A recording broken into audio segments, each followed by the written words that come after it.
Good morning. I'm Walt Bartman. I'm the founder and director of the Yellow Barn Studio at Glen Echo, and we do instructor interviews so that you can get to know our instructors and perhaps study with them.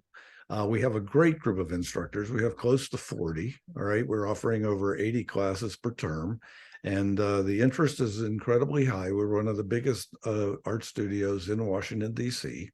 And I think the quality of the instruction is the best that you can find. So today we have one of our instructors, Penny Mause, who's going to tell you a little bit about herself. So good morning, Penny. Good morning. It's great to see you, and I can't wait to hear you talk about your work. And I think that everyone that's going to be watching this YouTube video is going to be really surprised at the quality and outstanding ability that you possess, but also your ability to talk about your work and also your ability to teach. I think you're one of our best instructors. Oh, thank you so much. You Thank took you. on digital painting, which was very interesting, that you really have mastered that and now are teaching courses for us in digital painting. So with that, tell us a little bit about yourself. So I grew up in Northwest DC. I went to elementary school here, and then I went to high school at Langley High School in McLean. And then I went to college. The first college I went to was Washington College on the Eastern Shore, and then I transferred to UMass in Boston. I majored in English literature, which I haven't really found has been that helpful, but I studied Shakespeare, which I was really interested in. Um, I've always, since I was a young kid, I've always been into creating things, been into painting and drawing.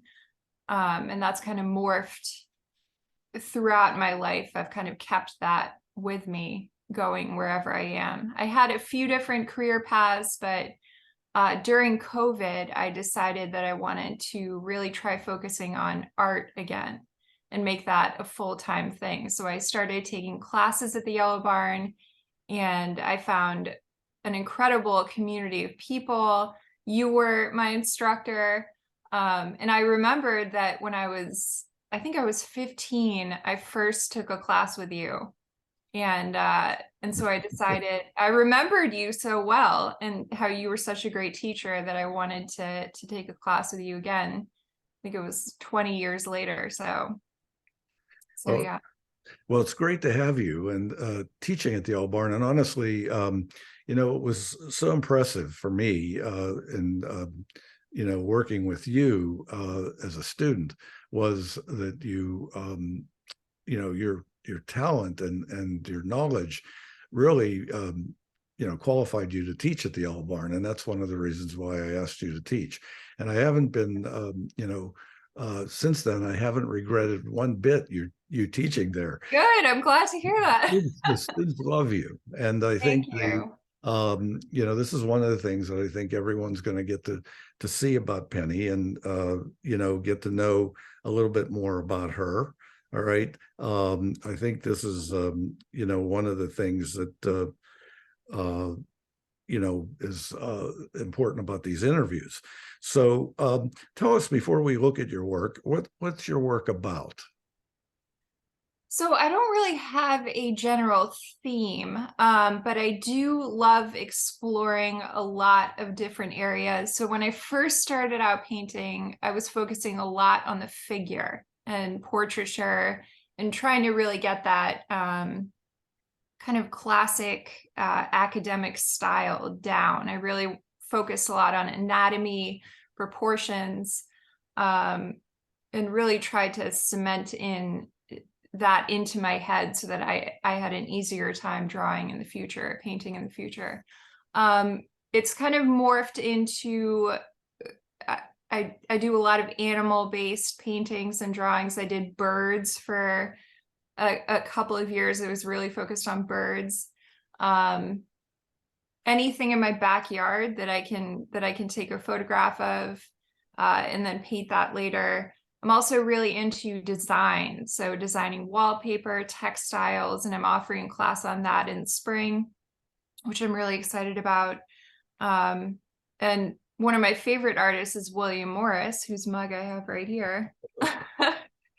And I'm really interested in just taking aspects of things that I love, so artists that I love, and kind of putting that into my work and emulating that in a way. So I wouldn't say I'm focused on one particular thing. I like landscapes, animals, portraiture, really exploring different varieties of things. Mhm. And drawing is a really strong attribute, and designing is a really strong attribute in your work.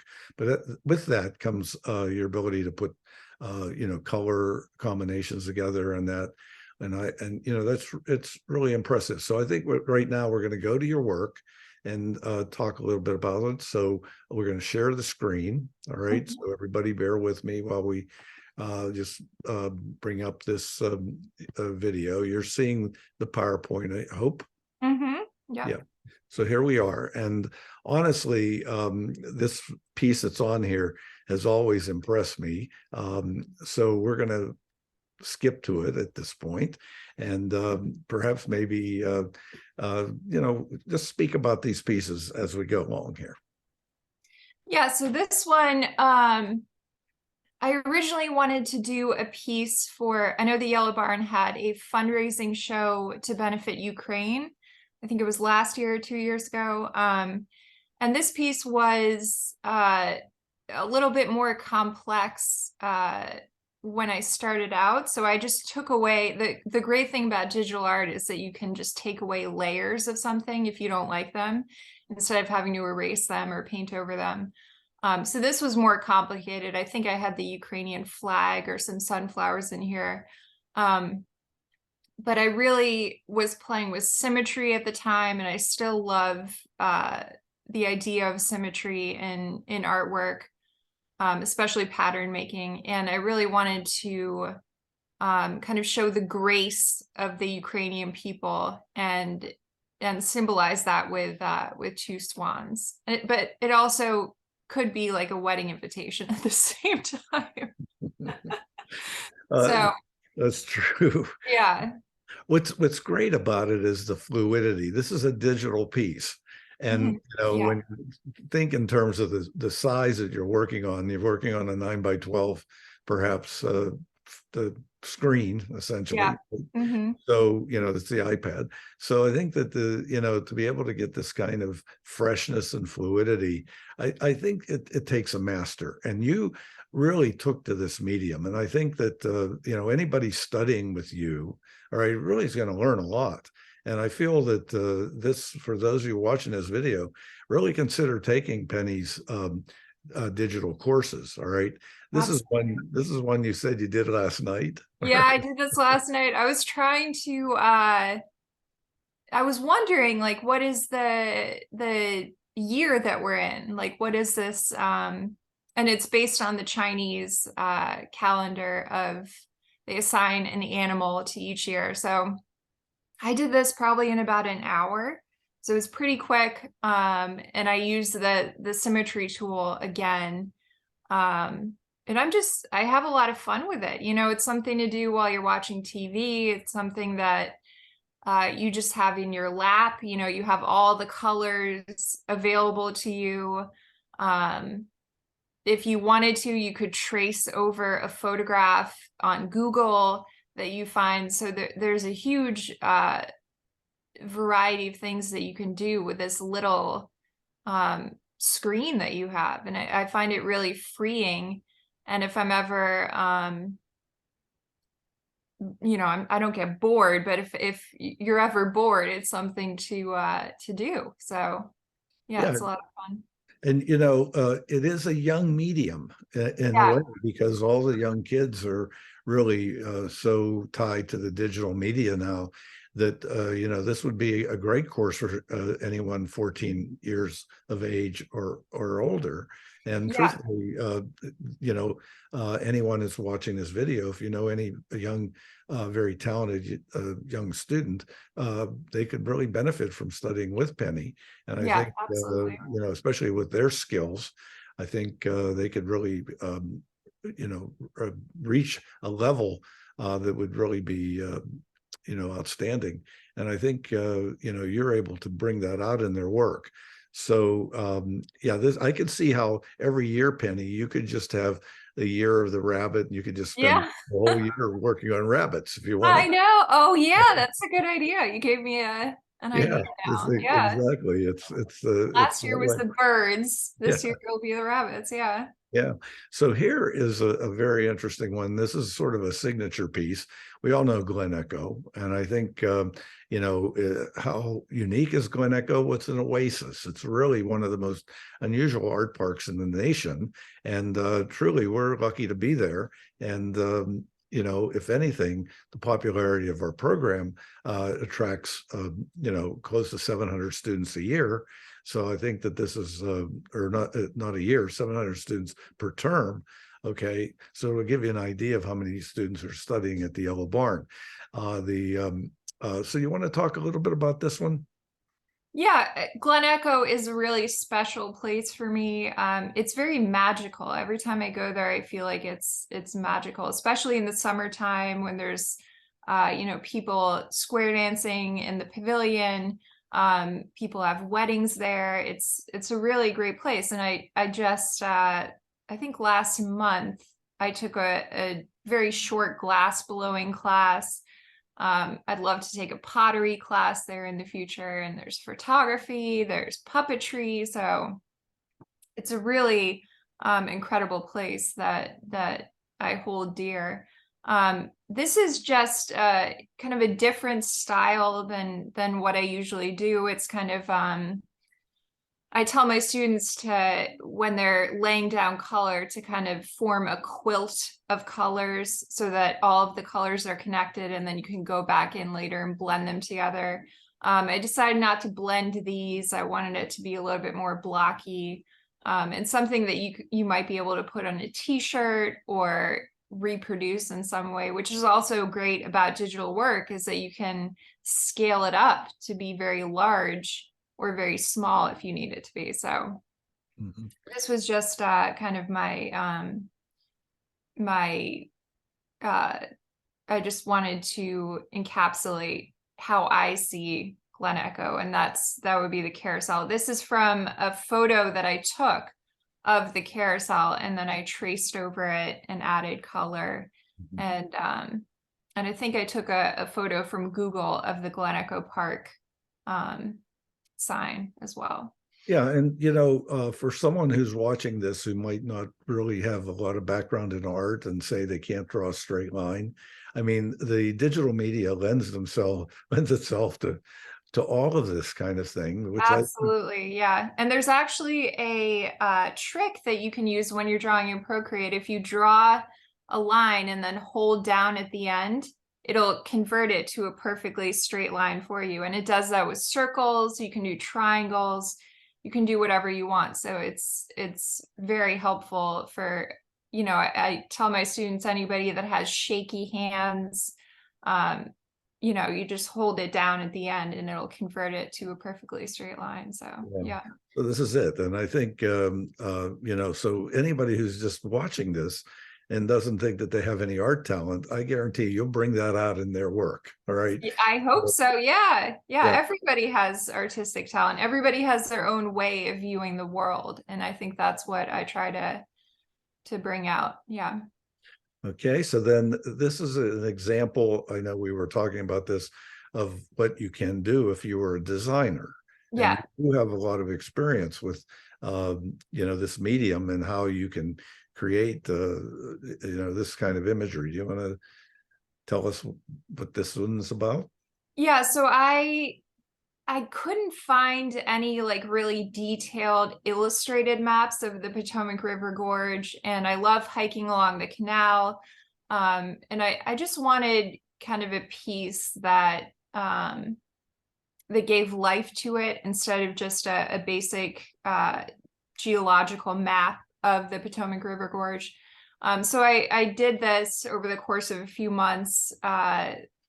The most difficult part was tracing the river itself and all the lines within it, but you can get all of that from the National Park Service website. And then I took all of these photos are my photos that I added, and I was going to go over and paint all of them, but I think it looks pretty good as it is. There's some things that I would change about it, but it's just to show people the kinds of things that you can do with this. This would be scaled up to be probably a poster that's regular poster size so that you could put it on your wall. So that's the kind of thing that you can do. Yeah, the digital format really lends itself. So everybody that's watching this presentation, a number of these pieces are digital. All right, you're going to see some of yours that you've painted, on the spot or by, with just paint instead of the digital media. But truthfully, as Penny said, if you were designing something and this is a great tool to learn Procreate, and you are a master of it. So here we go to the next one. These are some of the courses that you're offering. Yeah, I'm really excited. Yeah, this is one of the things that I want everybody to understand about Penny, all right, is that she is a really fine teacher, and she's a great designer. And, when we talk in terms of being an artist, truthfully, her work is, really outstanding. So I think that when we look in the Washington area and we look for someone to study with, Penny's one of the tops. All right, in this field, working with digital media. All right, so you can see what she's done, and these are some of these advertising some of her classes. All right, she does do workshops. She does do a variety of things. Okay, not only designing but also digital painting, and then she's doing a on-site class, I believe. Is it on-site? Yeah, it's on site. Yeah, my first on-site class. It should be a lot of fun. Everyday drawing. So I'm going to look into charcoal, graphite pen. I'm really into cross-hatching right now, so we might get into that. Yeah, just exploring the fundamentals of drawing, kind of how I got started with art. And I still keep a sketchbook. I think I probably have 35 sketchbooks right now. So so sketchbooking is a fantastic way of both documenting your art progress as an artist and just exercising that muscle every day. Yeah, and I think looking at your teaching, I was just going to ask you a question. How did that evolve? The teaching, I've always loved teaching, whether it was like teaching my mom how to use her iPhone or, yeah, I've always loved kind of explaining things to people in a way that they can understand it. I know for me, math was a huge issue growing up. I had a lot of problems in math. And I never really found that one teacher who explained it to me perfectly. But at the same time, I do remember great instructors that I've had, and I try to take what they taught me and use that to help people not be afraid of anything, because I think that the fear and expectations really gets in the way of people's progress, especially artistic progress. And one of the things about the Yellow Barn is that the instructors that I hire, they all are really wonderful teachers as well as wonderful artists. And they love to teach. And I think that, we both share that. I think my profession, I've been in it for 50 years. And I think, you have a few years to catch up to me, but It won't be long. You'll be there. All right. But yeah, I mean, you're definitely a role model to me. I mean, I remembered you from when I took your class when I was 15. I took one of your classes, and I when I decided to get back into trying to pursue art full time, I was like, I have to take Walt's class again. You know, it was such a long time ago, but I remember how passionate he was, and how easy he was to work with. So yeah, I think once a teacher, not always a teacher, but if you love it, then you really want to, it gives me kind of passion, you know. I get really excited seeing my students progress. So Yeah, there's a lot of joy in that. All right, so now we're going to go on to your pieces. We want to now discuss some of the works, and you can we'll just scroll down through these, but tell us a little bit about them because they're all really really unique, and I think this is one of the things that everyone's going to get to see about your work. So we'll start with this one. So this one I actually started, I think like probably 10 years ago. I did I wanted to make it into an oil painting. This is a digital piece. But this started as kind of just a sketch. And I was inspired by, I think I watched a documentary about how ants cross bodies of water. And what they do is that they form together into a ball, and then they slowly rotate the ball so that no ant is drowning at any point. And then they move that throughout the water so they can like cross a river that way. And I think that's specific to Amazonian ants. But so I wanted to kind of have the same idea of women in this case tangled together into a ball, both supporting each other and kind of using each other as infrastructure in a way. So and I just like drawing bodies. So Yeah, this is, I'll tell you what, this is a really terrific piece. And, um, if we were talking about the ceiling paintings of the Italians, all right, this would really be yeah, this would be a really great one. All right. I'm very, Very one of honored. my favorite artists is Da Vinci, and it's a little cliche, Yeah, but his ingenuity, his creativity, and I'm very inspired by him. So yeah. that's a great piece. And then this wonderful, powerful piece on, Take Off on Winslow Homer. Yeah, I love Homer. I've always wanted to do kind of an oceanscape, but was a little afraid of it. So I just took one of his pieces and kind of went with it, and just didn't think at all when I was doing this. So I just followed what I thought looked good. And it was a lot of fun. And that's what I want my students to do is first and foremost have fun, and then find what you tend to gravitate towards and how you have that fun, and keep doing that. So And these last two pieces are digital pieces, correct? yes, Yeah. digital again. Because as we go along here, we won't know the difference. I mean, this is what's really interesting about this body of work. Now, this is really, it says a lot about your ability to conceptualize, but also your sense of humor. Thank you. Yeah, this was a fun one. I sometimes I'll have like a really vivid dream, and then I'll want to paint that. I know a lot of artists in the past have done that. I assume that that's what Dali did, but maybe he just made up images. But yeah, I had this dream of this octopus in a forest, and I think I might have been watching a documentary about octopuses, octopi, Whatever. Right. and so I thought it was fun. And he tends, he's almost the same shade as the mountains in the background, so, and almost the same shape.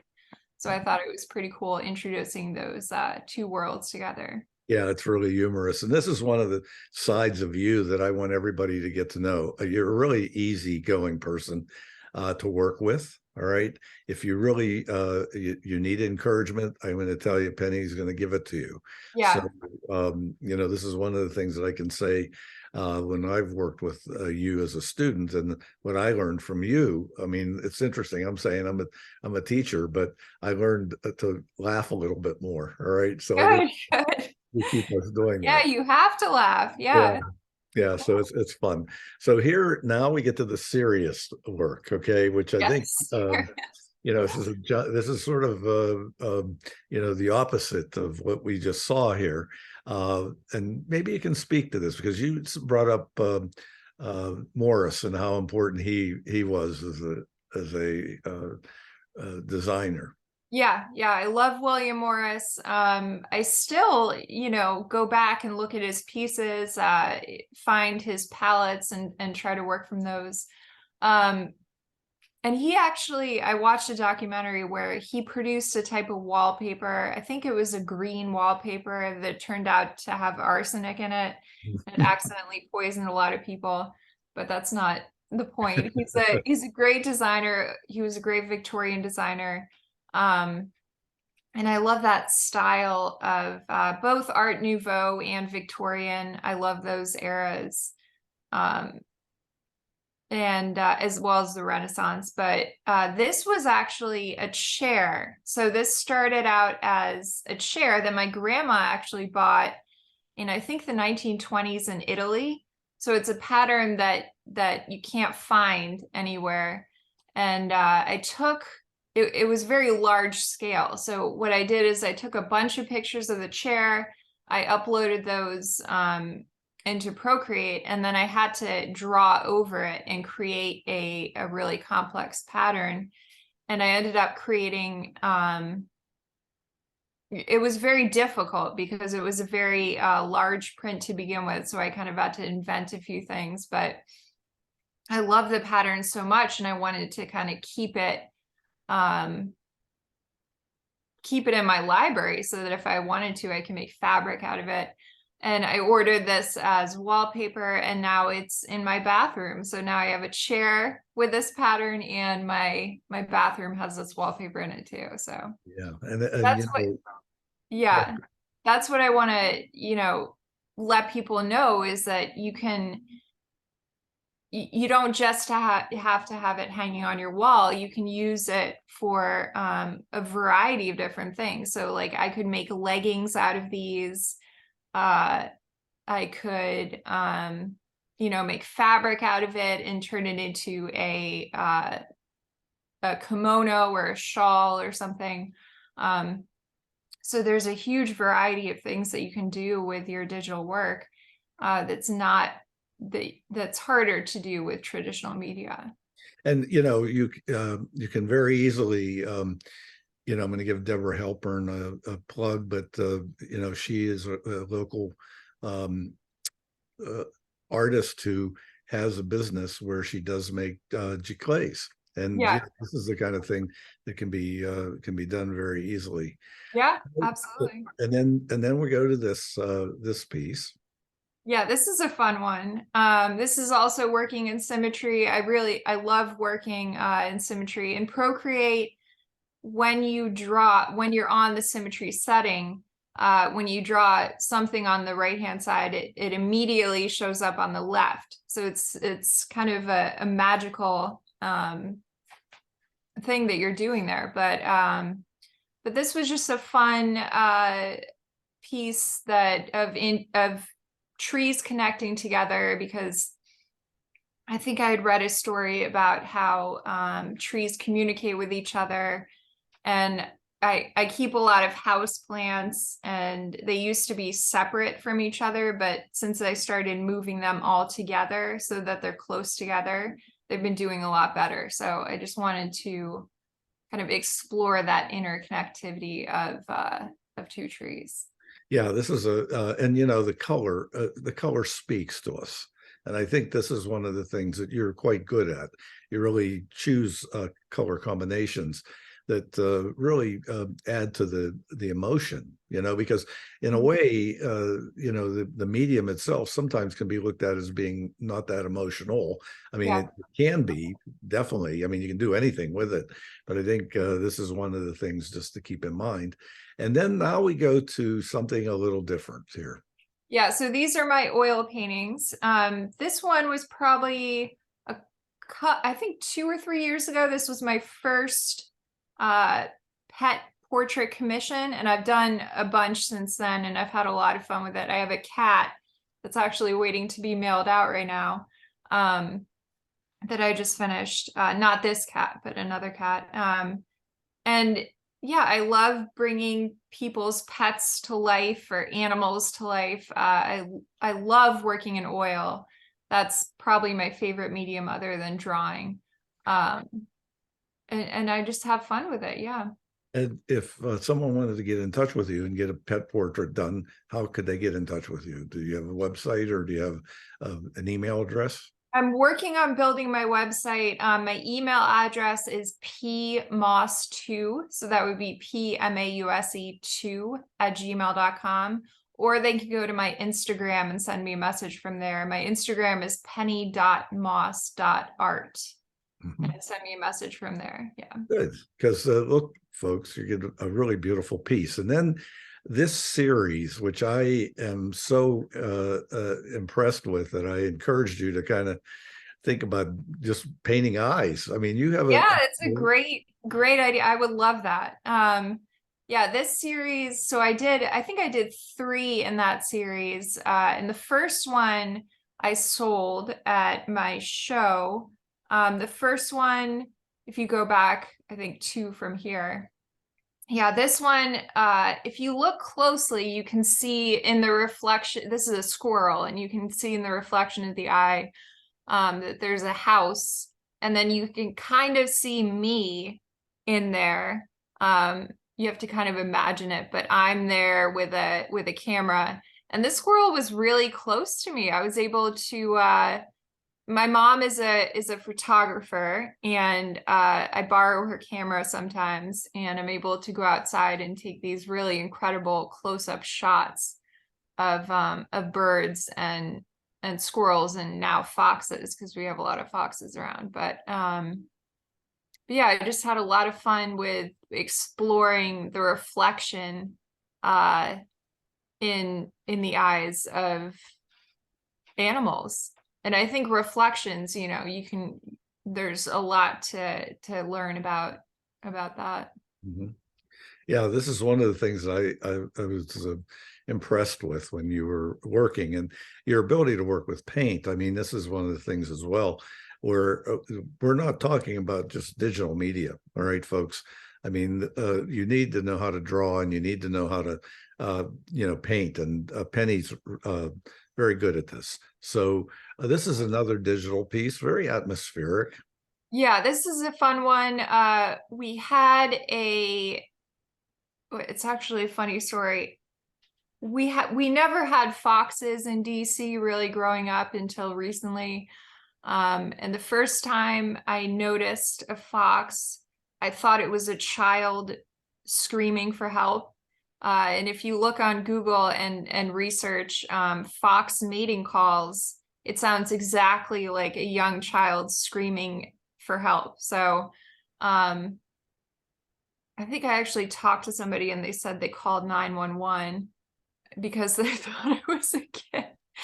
But yeah, this is a photo I took in our backyard when it was snowing, and I uploaded it to Procreate. And I usually don't play around with watercolor brushes that much in Procreate, but this one I did to show my students kind of what you can do with watercolor brushes. And there's such a huge variety of brushes that you can use there that enable you to add texture and kind of life to the piece. So I really wanted to experiment with watercolor here.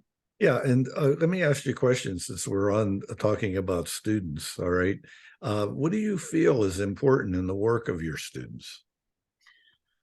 The main thing is that I don't want them to compare themselves to anybody else. I want them to leave my class feeling confident about themselves and their work, and nobody is the same. So everybody is going to bring something different to the table. And I really want them to dive into whatever they enjoy doing. If they enjoy only painting eyes, then I want them to only do that for the whole time. But I think being in a classroom setting, and especially on Zoom, because you're able to view people's work very closely, I think comparing, seeing everybody else's work kind of opens your eyes a little bit, and you can kind of take aspects of that and put it into your own work. So I think the main thing is developing a certain comfort with the medium, in this case, digital art and Procreate, that you don't have to think too much about it before you go into working. And my main goal is that they feel comfortable enough when they're finished with class, that they're excited about it, that they use it as a tool. If they are strictly oil painters or mainly draw or mainly do gouache, I want them to be able to incorporate it as a tool to help them with their traditional media as well. So. And students can sign up and take the course more than once. Absolutely. I love my repeat students, and I do get some emails sometimes where people are like, I've never, even opened my iPad. I don't know what I'm doing. And it really is for the introductory courses for beginners who have no idea what they're doing. I'm very happy to walk you through step by step every process that you need to understand digital art, because it can be very intimidating. I think there's 17 categories of brushes that you can choose from, and in each of those categories is like 20 different brushes. So you have charcoal, you have oil paint, you have pen. But I really want to break it down into a kind of itinerary of going through all of that complex information and making it more palatable and understandable. So I try to think of each student as like somebody who's never encountered an iPad before, even if they have, and I try to really make it easy for people. So, yeah. Yeah, I use my iPad, and I will tell you that honestly, I use Procreate, and I do a lot of drawing with it. Yeah. I really like just using it like a sketchbook, where I just take one of the tools and draw with it. And honestly, you can go out anywhere. I mean, you're waiting for your wife who's in the grocery store, Absolutely. just pull That's the a iPad.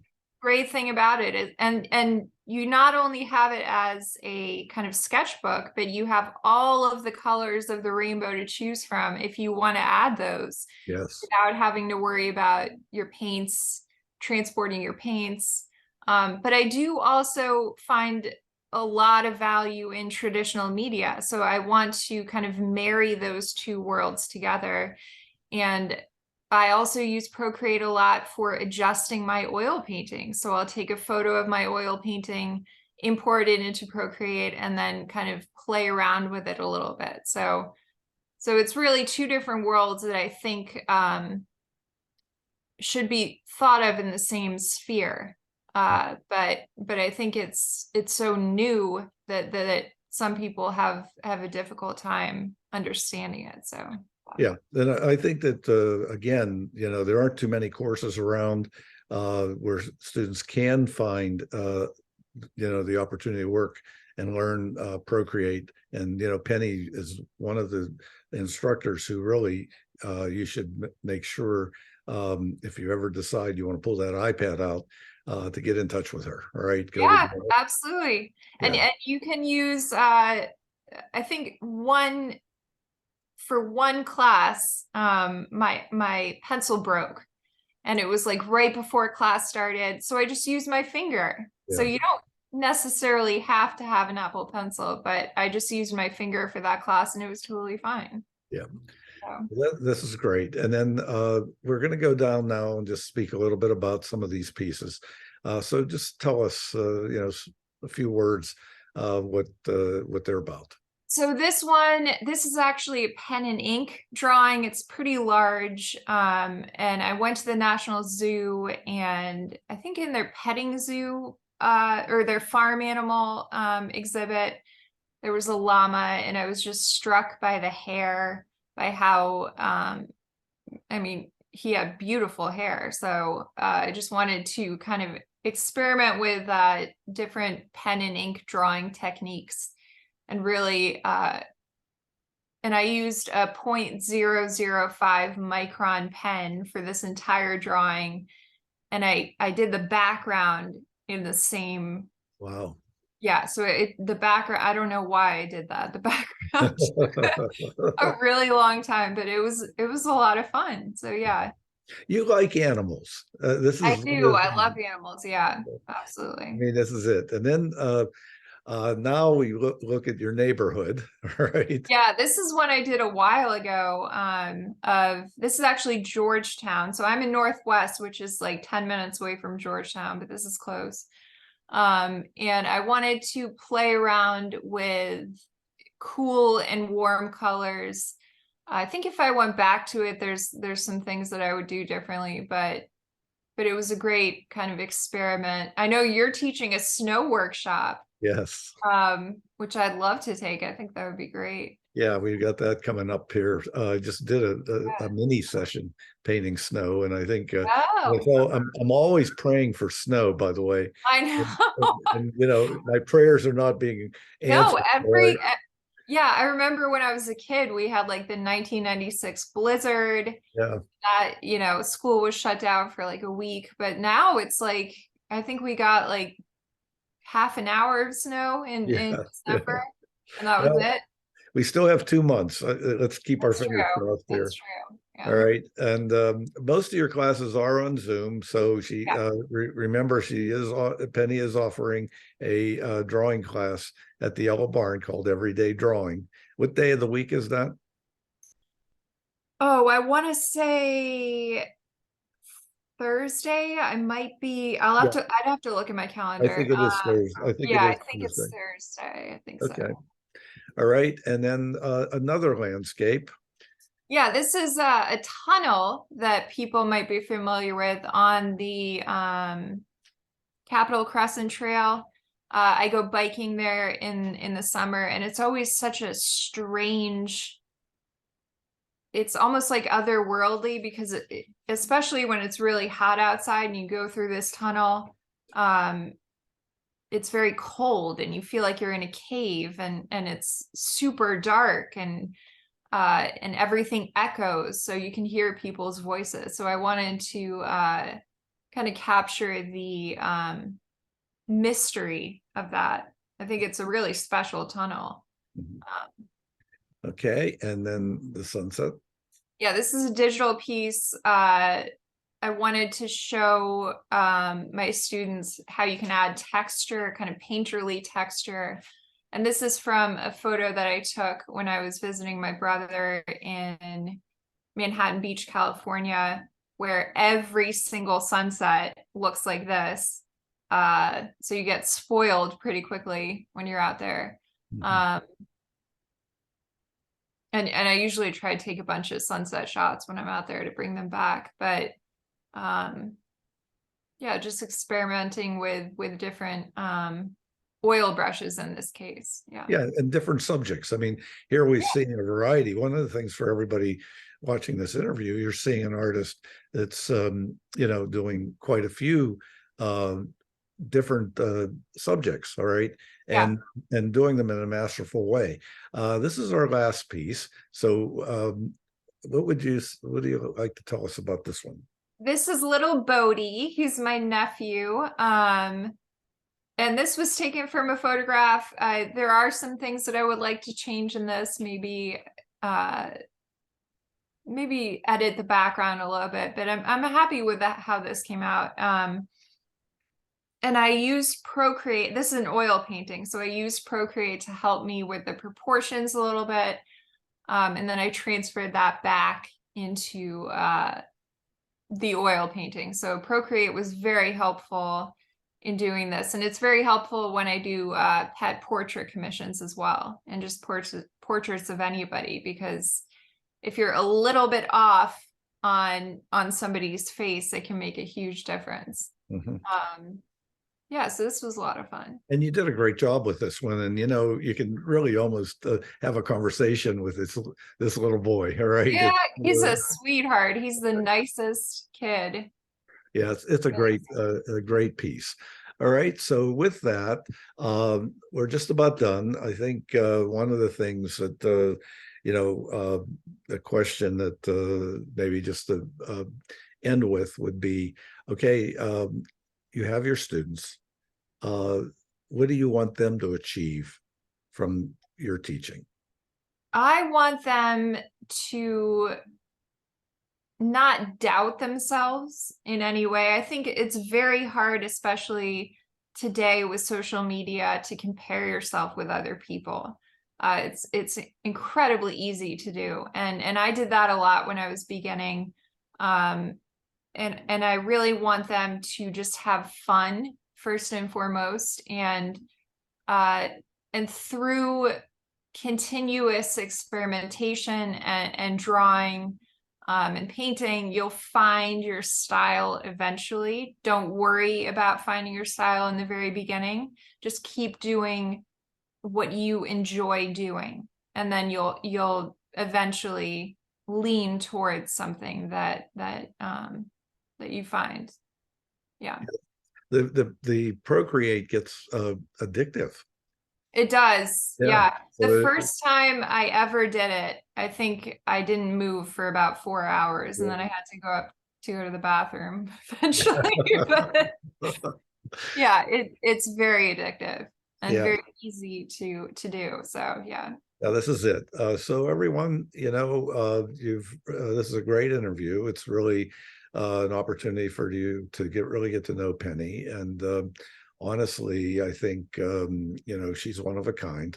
So I really recommend that you think in terms of taking her classes. I know she's going to be at this stage of her life, she's already successful, but she's definitely going to be a very successful teacher and artist. And I believe that she's young, but with that enthusiasm and energy and passion, it gets catchy. You really you get inspired, and I think that Penny is one of these teachers that I have that can really truly inspire you. So with that, I'm going to say thank you, Penny, for this wonderful interview. Thank you. You've always been an inspiration to me, and I look to you uh for yeah, a lot of inspiration. So thank you for the opportunity to be able to teach at the Yellow Barn. It's really incredible to watch your students grow and have that aha moment where they get excited about a whole new medium. So it's great to be able to bring that to people. Yeah, and I feel for all of you that are watching, this is one of the things that the Yellow Barn is about. And if you're interested in any of the classes, interested in Penny's classes, okay, you go to the yellowbarnstudio.com website, and you can enroll now for this coming term. It's very important that you do, because a lot of these classes do fill up, and you want to have the opportunity to take the class of your choice with the instructor of your choice. With that, I'm going to say thank you again for watching, and hope to see you soon.